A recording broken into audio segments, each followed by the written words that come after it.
శ్రీమాత్రే నమః. అమ్మతో ప్రయాణానికి స్వాగతం. అందరికీ అమ్మవారి ఆశీస్సులుండాలని మనస్ఫూర్తిగా ఆ తల్లిని వేడుకుంటూ, ఈరోజు శుక్రవారం పవిత్రమైనటువంటి ఈ కథను భక్తి శ్రద్ధలతో వినండి. పూర్వం ఒకప్పుడు ఉపమన్యుడు అనేటటువంటి ఒక బాలుడు ఉండేవాడు. ఆ బాలుడు ఒకనాడు ఒక్క పరుగున ఇంట్లోకి వెళ్ళి తల్లి ఒడిలో కూర్చుంటాడు. కూర్చొని తల్లి వంక అలా చూస్తూ, అమ్మా, నాకు పాలు కావాలమ్మా అని అడుగుతాడు. అదేవిధంగా ఆ పాలు చాలా కమ్మగా ఉండాలి అని చెప్పి బ్రతిమాలేటటువంటి ధోరణిలో అడుగుతాడు. ఉపమన్యు కాసేపటి క్రితమే తన మేనమామ ఇంటికి వెళతాడనమాట. అక్కడ మేనమామ కుమారుడు పాలు తాగుతూ ఉండడం చూస్తాడు. దానికి తోడు ఇతనికి కూడా తాగడానికి కాసిని పాలిస్తారు. అంతే. ఇక వెంటనే ఇంటికి పరుగున వచ్చి తల్లిని పాలు కావాలి అని చెప్పి అడుగుతాడు. ఉపమన్యు పాలు కావాలి అని చెప్పి తల్లిని అడగగానే అతని తల్లి హృదయం తల్లడిల్లిపోతుంది. ఎందుకంటే అందుకు కారణం ఆ ఇంట్లో తాండవిస్తున్నటువంటి దరిద్రమే. ఇంట్లో కనీసం తినడానికి కూడా సరిపోయేంత ఆహార పదార్థాలు వారి వద్ద లేవు. పరిస్థితి అంతటి దారుణంగా ఉన్నప్పుడు ఆమె అసలు పాలు ఎక్కడి నుండి తేగలదు? ఉపమన్యును అక్కున చేర్చుకొని తన ఆవేదనను వ్యక్తపరచకుండా ఆమె, నాయనా, మనము కడుపేదలం, మనకు నిత్యము కూడా ఆకలి తీరేటటువంటి స్థాయికి ఆహారం లభించడమే గగనమైపోయింది. ఈ స్థితిలో నేను పాల కోసం ఎక్కడికని చెప్పి పోగలను చెప్పు. నువ్వు ఈ విధంగా మంకుపట్టు పట్టకూడదు అని చెప్పి సముదాయించబోతుంది. కానీ మంకుపట్టు పట్టేటటువంటి పిల్లలను సముదాయించడం అంత సులభమా? ఉపమన్యు తన మంకుపట్టును సడలించకపోగా పాలు కావాలి అని చెప్పి తదేకంగా ఏడవడం ప్రారంభిస్తాడు. అది చూసినటువంటి తన తల్లి మనోస్థితిని ఎలా వర్ణించగలం? చటుక్కున ఆమెకు ఒక ఆలోచన స్ఫురిస్తుంది. నాటి పగటిపూటకై కాస్త అన్నం తెచ్చి ఒక పాత్రలో ఆమె మూసి ఉంచుతుంది. వెంటనే ఆ అన్నంలో నీళ్లు పోసి బాగా జావలాగా పిసికి ఒక చిన్న పాత్రలో పోసి, నాయనా, ఇవిగో పాలు, ఇది తాగు, నువ్వు చాలా మంచివాడివి, ఏడవకూడదు అని చెప్పి ఇస్తుంది. ఉత్సాహంగా చేయి చాపి ఉపమన్యు దాన్ని తీసుకుంటాడు. ఒక గుక్క తాగగానే అది పాలు కాదు అని చెప్పి అతనికి ఇట్టే తెలిసిపోతుంది. దాన్ని తల్లికే ఇచ్చేసి, అమ్మా, ఇవి అసలు పాలే కావు, నకిలీ పాలు. అసలు పాలు చాలా కమ్మగా ఉంటాయి తెలుసా, ఇవి నాకు వద్దంటే వద్దని చెప్పి మరలా ఏడుపు లంఘించుకుంటాడు. ఉపమన్యుడి తల్లి కుమారుని స్థితిని చూసి ఎంతో కలత చెందుతుంది. ఆ తరువాత అతన్ని చూస్తూ, నాయనా, లోకంలో ముత్యాలు, మాణిక్యాలు, రత్నాలు వంటి అత్యంత విలువైనవి అనేకమున్నాయి. కానీ మనకు గొప్ప అదృష్టం ఉంటేనే అవన్నీ మనకు లభిస్తాయి. మనము అభాగ్యవంతులం. మనలను దురదృష్టం పట్టుకొని ఆడిస్తూ ఉంది. కాబట్టి మంచి పాలు కూడా దక్కడానికి మనము నోచుకోలేదు. పరమేశ్వరుడే సర్వశక్తివంతుడు. ఆయనను సంప్రీతుణ్ణి చేసుకోగలిగితే పాల సముద్రమే మన పక్కకు వస్తుంది. పరమేశ్వరుడు కనుక ప్రసన్నుడైతే భక్తులు ఏది కోరినా కూడా ఆయన అనుగ్రహించడానికి ఎంత మాత్రమూ కూడా సంకోచించడు. ఆయనను కనుక శరణుజొచ్చితే మనకు ఉన్నటువంటి సకల ఆకాంక్షలు నెరవేరుతాయి. కఠోరమైనటువంటి తపస్సు చేత మాత్రమే ఆయనను ప్రసన్నుణ్ణి చేసుకోవడం సాధ్యమవుతుంది అని చెప్పి ఆమె ఉపమన్యునికి ఉపదేశిస్తుంది. తల్లి ఉపదేశాన్ని అమితమైనటువంటి ఆసక్తితో ఉపమన్యు ఆలకిస్తాడు. అతని ఏడుపు టక్కున ఆగిపోతుంది. తల్లి ఉపదేశంలోని భావాన్ని చాలా చక్కగా ఆకలింపు చేసుకుంటాడు. అతని కళ్ళల్లో అసాధారణమైనటువంటి ప్రకాశం ద్యోతకమవుతుంది. మనసును దృఢతరం చేసుకుంటాడు. తల్లికి సాష్టాంగ నమస్కారం చేస్తాడు. అమ్మా, నేను ఈ క్షణమే తపస్సుకై బయలుదేరుతున్నాను. నా కఠోర తపస్సుచే కైలాసాన్నే కదిలించి వేస్తాను. పరమేశ్వరుడు ఖచ్చితంగా ప్రసన్నుడై ఆ పాల సముద్రాన్ని నాకు ఇచ్చి తీరుతాడు అని చెప్పి క్షణం కూడా ఆలస్యం చేయకుండా ఇంటి నుండి వెంటనే బయలుదేరుతాడు. అలా ఉపమన్యు హిమాలయాలపై ఉన్నటువంటి ఒక స్థలాన్ని ఎంచుకొని తపస్సు చేయడానికై కూర్చుంటాడు. మహాశివుణ్ణి ప్రసన్నుణ్ణి చేసుకోవడానికై కనీసం నిద్రాహారాలను కూడా త్యజించాడు. అతని కఠోరమైనటువంటి తపస్సుచే ఏర్పడినటువంటి ఆ ఉగ్రతకు ముల్లోకాలలోనూ హాహాకారాలు చెలరేగుతాయి. అప్పుడు శ్రీ మహావిష్ణువు తక్కినటువంటి దేవతలతో ఆ మందర పర్వతానికి వచ్చి మహాశివుణ్ణి దర్శించి స్వామికి నమస్కరించి, మహేశ్వర, పిల్లవాడి తపస్సును ఆపించి ముల్లోకాలను కాపాడండి స్వామి అని చెప్పి వేడుకుంటారు. ఉపమన్యు ఎదుట ఐరావతం వచ్చి నిలబడుతుంది. దాని మీద నుండి దేవేంద్రుడు దిగుతాడు. ఉపమన్యుని సమీపించి అతని తపస్సుకు కించిత్ భగ్నం కలిగించి దేవేంద్రుడు ఇలా పలుకుతాడు: నాయనా, నేనే దేవేంద్రుణ్ణి. నీ తపస్సుకు అమితమైనటువంటి ప్రసన్నుడునైనాను. నీ వంటి పసిబాలురకు ఇంతటి కఠోరమైనటువంటి తపస్సు ఎందుకు అని అడుగుతాడు. అమరేంద్రుని చూసి ఉపమన్యు చాలా సంతోషిస్తాడు. స్వామి, తమరి రాకతో నా పర్ణశాల పునీతమైంది. నాకు సదా మహాశివుని పాదపద్మాల పట్ల స్థిరమైనటువంటి భక్తి నెలకొని ఉండే విధంగా అనుగ్రహించండి అని చెప్పి వేడుకుంటాడు. అంతేకాకుండా తన శక్తి మేరకు ఇంద్రునికి ఉపచర్యలు చేస్తాడు. ఆ తరువాత ఇంద్రుడు ఆ బాలుణ్ణి దగ్గరకు పిలిచి, నాయనా, మహాశివుణ్ణి ప్రసన్నుణ్ణి చేసుకోవడం చాలా కష్టం. నేనే త్రిలోకాధిపతిని. కాబట్టి నువ్వు నాకు నమస్కరిస్తే నీకు సకల సంపదలు పుష్కలంగా అనుగ్రహిస్తాను అని చెప్పి పిల్లవాణ్ణి పరీక్షించి చూస్తాడు. ఆ మాటలు విన్నటువంటి ఉపమన్యుకు పట్టరానంత కోపం వస్తుంది. వెంటనే అతను దేవేంద్రునితో, నీవు ఇంద్రుడివే అయి ఉంటే ఇలా శివనిందను చెయ్యవు. కాబట్టి నీవు దేవేంద్రుని రూపంలో వచ్చినటువంటి రాక్షసుడు అయి ఉంటావని చెప్పి నాకు అనిపిస్తుంది. నీవు నా తపస్సును భగ్నం చేయడానికే వచ్చావు. పైగా నీవు మహాశివుణ్ణే నిందిస్తున్నావా? నా ఇష్టదైవాన్ని నిందించే నిన్ను చంపితే మటుకు ఎలాంటి తప్పు ఉండదు అని అంటూ దేవేంద్రునిపై పడబోతున్నటువంటి ఉపమన్యును టక్కున అలా ఆగిపోతాడు. కారణం, ఇంద్రుని రూపంలో ఉన్నటువంటి పరమేశ్వరుడు తన నిజ రూపంలో దర్శనం ఇవ్వడమే. అప్పుడు మహాశివుడు ఉపమన్యుతో, నాయనా, నీ కఠోరమైనటువంటి తపస్సు ఫలితంగా నా పట్ల సాటిలేని భక్తిని ప్రాప్తించుకున్నావు. నేను పరమ సంప్రీతుణ్ణయ్యాను అని చెప్పి ఉపమన్యుణ్ణు అక్కున చేర్చుకుంటాడు. ఉపమన్యు తక్షణమే పరమేశ్వరుని పాద పద్మాలపై వాలిపోతాడు. నేను నిన్ను పరీక్షించడానికే ఇలా చేశాను అని చెప్పి మహాశివుడు ఉపమన్యు కోరిక మేరకు పాల సముద్రాన్ని అతని పక్కనే ప్రవహించే విధంగా స్వామి అనుగ్రహిస్తాడు. ఆ విధంగా ఉపమన్యును ఎత్తుకొని ఆయన ఉమాదేవి ఒడిలో కూర్చోబెట్టి, జగజ్జనని అయినటువంటి పరమేశ్వరియే నీ తల్లి, నేనే నీకు తండ్రిని అని చెబుతాడు.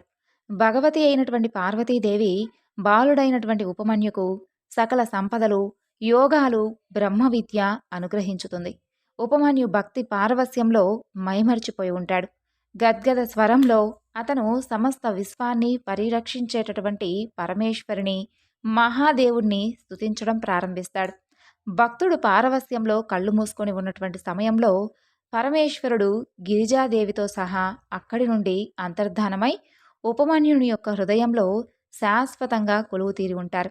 లింగ పురాణంలో చోటు చేసుకున్నటువంటి ఈ కథ తపో మహత్వాన్ని చాలా చక్కగా చాటి చెబుతుంది. పూర్వం గంధమాదన పర్వతం అనేటటువంటి ఒక పర్వతం ఉండేది. ఆ పర్వతం మీద రామభద్రుడు అనేటటువంటి ఒక ధర్మాత్ముడు నివసిస్తూ ఉండేవాడు. అతను యక్షుల వర్గానికి చెందినవాడు. అతనికి గుణభద్రుడు అనేటటువంటి కుమారుడు ఉన్నాడు. కొంతకాలానికి రామభద్రుడు మరణిస్తాడు. గుణభద్రునికి వయసు పైబడుతుంది. కానీ సంతాన ప్రాప్తి మాత్రం కలగలేదు. తనకు ఒక పుత్రుడు లేడు అనేటటువంటి కొరత అతన్ని ప్రతిరోజు కూడా పీడించసాగింది. పుత్ర సంతానం కోరి పరమేశ్వరుని గురించి తపస్సు చేస్తాడు. అతని దీర్ఘకాలిక తపస్సుతో పరమేశ్వరుడు సంప్రీతుడవుతాడు. ఆయన అనుగ్రహంతో గుణభద్రునికి ఒక కుమారుడు జన్మిస్తాడు. కుమారునికి హరికేశుడు అనేటటువంటి నామకరణం చేస్తారు. శివానుగ్రహంతో జన్మించినటువంటి హరికేశుడు పుట్టింది మొదలు శివభక్తుడుగా భాషించడంలో వింత ఏముంటుంది? 8 ఏళ్ల బాలుడైనటువంటి హరికేశుడు తోటి బాలురతో ఆడుకుంటూ ఉన్నప్పుడు కూడా శివనామస్మరణ మర్చిపోయేవాడు కాదు. అతను శివలింగాన్ని చేసి బిల్వదళాలు, పువ్వులు సేకరించి వాటితో మైమర్చి శివపూజను చేస్తూ ఉండేవాడు. దాంతో ఆగిపోడు. తనతో ఆడుకునేటటువంటి బాలురకు హరికేశుడు నామకరణం కూడా చేస్తూ ఉండేవాడు. ఆ బాలురకు వారి తల్లిదండ్రులు ఏ పేరు పెట్టారు అనేటటువంటి విషయం కూడా యోచించేవాడు కాదు. చంద్రశేఖరుడు, శ్రీకంఠుడు, నీలకంఠుడు వంటి శివనామాలనే తనే వారికి పెట్టేవాడు. ఆ పేరుతోనే అతను వారిని పిలుస్తూ ఉండేవాడు. ఆ పేరుతోనే అతను వాళ్ళను గుర్తించేవాడు కూడాను. బాలుర అసలు పేర్లు చెబితే అతను వాళ్ళను గుర్తించలేకపోయేవాడు. ఇక హరికేశుడు శివనామ జపంలో లయించిపోయి ఉండేవాడు. శివాలయాలకు తప్ప మరెక్కడికి కూడా వెళ్ళడం అతనికి ఏమాత్రం నచ్చేది కాదు. ఇంట్లో కుమారుడు కనిపించకపోతే తల్లిదండ్రులు ఖచ్చితంగా అతను ఏదో శివాలయానికే వెళ్ళి ఉంటాడు అని చెప్పి నిశ్చయించుకొని కంగారు కూడా పడేవారు కాదు. సర్వవ్యాపిగా, సర్వాంతర్యామిగా పరమేశ్వరుని దర్శించడం హరికేశుని యొక్క నైజంగా మారిపోయిందనడం అతిశయోక్తి కాదు. మంచినీళ్లు తాగే ముందు సైతం దానిని పరమేశ్వరునికి అర్పించి కాని అతను తాగేవాడు కాడు. ప్రకృతి దృశ్యాలలో కూడా అతను శివాంశలనే తిలకించేవాడు. ఎక్కడైనా సరే నీటి ప్రవాహాన్ని చూసినప్పుడు గంగాధరా గంగాధరా అని స్మరిస్తూ మైమరిచిపోతూ ఉండేవాడు. మేఘ గర్జన వినగానే శివస్థుతిలో మునిగిపోయేవాడు. కలలో కూడా అతను మహేశ్వర, మీరు ఎక్కడ ఉన్నారు, 2 క్షణాలైనా సరే నాకు దర్శనమిచ్చి కటాక్షించండి అని ప్రార్థిస్తూ ఉండేవాడు. కుమారుని అచంచలమైనటువంటి ఆ శివభక్తిని చూసి తండ్రి అతన్ని దగ్గరకు పిలిచి ఇంటి పనులను కూడా పట్టించుకోమని చెప్పి సూచిస్తూ ఉండేవాడు. కుమారా, నీవు సదా సర్వవేళలా శివపూజలోనే లయించి ఉండకూడదు. నువ్వొక యక్షుడవని చెప్పి ఎందుకు మరిచిపోయావు? ఈ లోకంలోని సంపదలన్నిటినీ కూడా యక్షులే కాపాడుతున్నారు. యక్షుల రాజైనటువంటి కుబేరుణ్ణి నీవు తెలుసుకోవాలి. నాతో రా, నేను నీకు కుబేరుని అనుగ్రహం లభించే విధంగా చేస్తాను అని చెబుతాడు. తండ్రి చెప్పినటువంటి మాటలు విన్నటువంటి హరికేశుడు, తండ్రి, ఆ కుబేరుని పేరు వింటేనే నాకు పరమేశ్వరుడే జ్ఞాపకం వస్తాడు. యక్షుల రాజైనటువంటి కుబేరుడు మహాశివుని కృపకు పాత్రుడైనటువంటి వాడే కదా, మహేశ్వరుని భక్తుడే కదా. మహాశివుడు కూడా కుబేరుని తన తమ్మునిగానే పరిగణిస్తున్నాడు కదా. కుబేరుని వద్దకు పోతే ఆయన నన్ను మహేశ్వరుని వద్దకే చేరుస్తాడు కదా అని అడుగుతాడు. గుణభద్రుడు ఎంతగా చెప్పినప్పటికీ హరికేశుని యొక్క వైఖరిలో ఎలాంటి మార్పు కలగలేదు. అలా ఉండగా ఒకనాడు హరికేశుడు ఎవరికీ చెప్పా పెట్టకుండా ఇంట్లో నుండి బయలుదేరుతాడు. ఏమైనప్పటికీ అతను కుర్రవాడే కదా, ఇంటిని విడిచి వచ్చాక ఏం చెయ్యాలో అతనికి దిక్కు తోచలేదు. గంధమాదన పర్వతాలకు చెందినటువంటి ఆ అరణ్య ప్రాంతంలో దారి తెన్నో అతనికి తెలియలేదు. ఎక్కడికి వెళ్ళాలి, ఎలా వెళ్ళాలి, అసలు ఈ దారి ఎక్కడికి పోతుంది అనేది కూడా అర్థం కాలేదు. మనసును గందరగోళం ఆవహించినటువంటి స్థితిలో భయంతో పరమేశ్వరుణ్ణి ప్రార్థింపసాగాడు. మహేశ్వరా, నేను ఎక్కడికి వెళతాను? నాకు దారి తెలియడం లేదే. మీరే నన్ను మీకు ఇష్టమైనటువంటి కాశీ క్షేత్రానికి తీసుకొని వెళ్ళండి అని అంటూ చిత్తశుద్ధితో ప్రార్థిస్తాడు. పరమేశ్వరుణ్ణి ఆ విధంగా ప్రార్థిస్తూ హరికేశుడు కళ్ళు మూసుకొని మైమరిచిపోయి ఉంటాడు. కళ్ళు తెరిచి చూసినప్పుడు అతను గంధమాదనంలో లేడు. అది పర్వత ప్రాంతమూ కాదు. అతని చూపు సారించిన చోటల్లా స్నానమాచరించి ఒళ్లంతా విభూది రేఖలను దాల్చి కంఠంలోనూ చేతులందు రుద్రాక్ష మాలలను ధరించి హరహర మహాదేవ, శంభో శంకర మహాదేవ అంటూ జపిస్తూ వెళుతున్నటువంటి జనులే కనిపించారు. ఆ చోటు మహేశ్వరునికి ఎంతో ఇష్టమైనటువంటి కాశీ క్షేత్రమని, ఆయన కృపా కటాక్షాలతోనే అక్కడకు రాగలిగానని చెప్పి అతనికి అవగతమవుతుంది. ముక్తి క్షేత్రంగా ఒప్పారుతూ ఉన్నటువంటి ఆ కాశీలోని మణికర్ణికా ఘట్టం సమీపంలో ఒక చోట కూర్చొని హరికేశుడు తపస్సును ప్రారంభించాడు. ఆ తరువాత ఆనందవనం మధ్యన ఉన్నటువంటి అశోక వృక్షం కింద తన యొక్క ఆసనాన్ని మార్చుకుని తపస్సులో లయించిపోయి ఉంటాడు. కఠోరమైనటువంటి తపస్సు కారణంగా అతని శరీరం కండరహితమై కేవలం ఎముకల గూడుగా పరిణమించింది. ఉమామహేశ్వరుడు వృషభ వాహనుడై తాను కొలువై ఉన్నటువంటి కాశీ క్షేత్రం చుట్టూ తిరిగి రావడానికి బయలుదేరతాడు. హరికేశుడు తపస్సులో మునిగి ఉన్నటువంటి చోటుకు రాగానే జగన్మాత అయినటువంటి పార్వతీదేవి దృష్టి ఆ బాలుడి మీద పడుతుంది. వెంటనే దేవి మహేశ్వరునితో సహా, స్వామి, మీ ఈ పరమభక్తుణ్ణి ఒక్కసారి చూశారా? ఇతను నిద్రాహారాలు విస్మరించి మిమ్మల్నే ధ్యానిస్తూ సమాధిలో మగ్నుడైపోయి ఉన్నాడు. మీరు ఇతన్ని అనుగ్రహించండి స్వామి అని చెబుతుంది. ముక్కంటి అయినటువంటి గంగాధరుడు వెంటనే వృషభం మీద నుండి దిగుతాడు. దాంతో హరికేశుడి సమాధికి భగ్నం కలుగుతుంది. అతను కళ్ళు తెరుస్తాడు. ఎదురుగా తాను సదా హృదయంలో పూజిస్తూ వస్తున్నటువంటి పరమేశ్వరుని చూడగానే ఆనంద పారవస్యంతో నిశ్చేష్టుడై ఉంటాడు. కాసేపటికి తేరుకొని ఉమాపతి పాద పద్మాలకు సాష్టాంగ నమస్కారం చేస్తాడు. ఆ తరువాత లేచి నిలబడి చేతులు జోడించి పరమేశ్వరుణ్ణి, ఉమాదేవిని స్తుతించడం ప్రారంభిస్తాడు. కుర్రవాడి అచంచలమైనటువంటి భక్తి ప్రపత్తులు చూసి పరమానందభరితుడైనటువంటి పరమేశ్వరుడు అతన్ని అమాంతం ఎత్తుకొని, నాయనా, నీవు నాకు అమితమైనటువంటి ప్రీతిపాత్రుడయ్యావు. ఇక నీవు నన్ను విడిచి ఎక్కడికి వెళ్ళనవసరం లేదు. నాకు ఇష్టమైనటువంటి ఈ ప్రదేశానికి ఇకపై నీవే దండనాయకుడవు. నా సమస్త గణాలకు నీవే నేతవు. వారిని పాలించడమే నీ పని. కాశీ క్షేత్రంలోకి వచ్చేటటువంటి 50 మందికి అన్నదాతమా, ప్రాణదాతమా, జ్ఞానదాతమా ఇక నీవే. నేను ఇదే కాశీలో తారక మంత్రం ఉపదేశించి మోక్షాన్ని ప్రాప్తింపజేస్తున్నాను.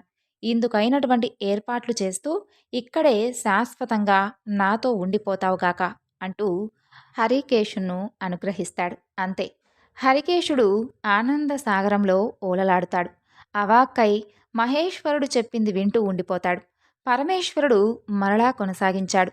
ఈ తీర్థస్థలానికి నీవు అధికారిగా ఉండడం వలన జనులు నిన్ను ఇక మీదట దండపాణి భైరనుడు అని పేర్కొంటారు. ఎవరైనా కాశీకి వచ్చి పాప కార్యాలకు పాల్పడితేనో, పాప చింతనలు చేస్తేనో వారి మనసులోకి నీవు ప్రవేశించి ఒక రకమైనటువంటి ప్రేరణను కలిగించు. వారు ఈ క్షేత్రంలో మరణించేటటువంటి అర్హతను కోల్పోయి మరెక్కడికన్నా వెళ్ళాలి అనేటటువంటి యోచన వారికి జనించేలా చెయ్యి.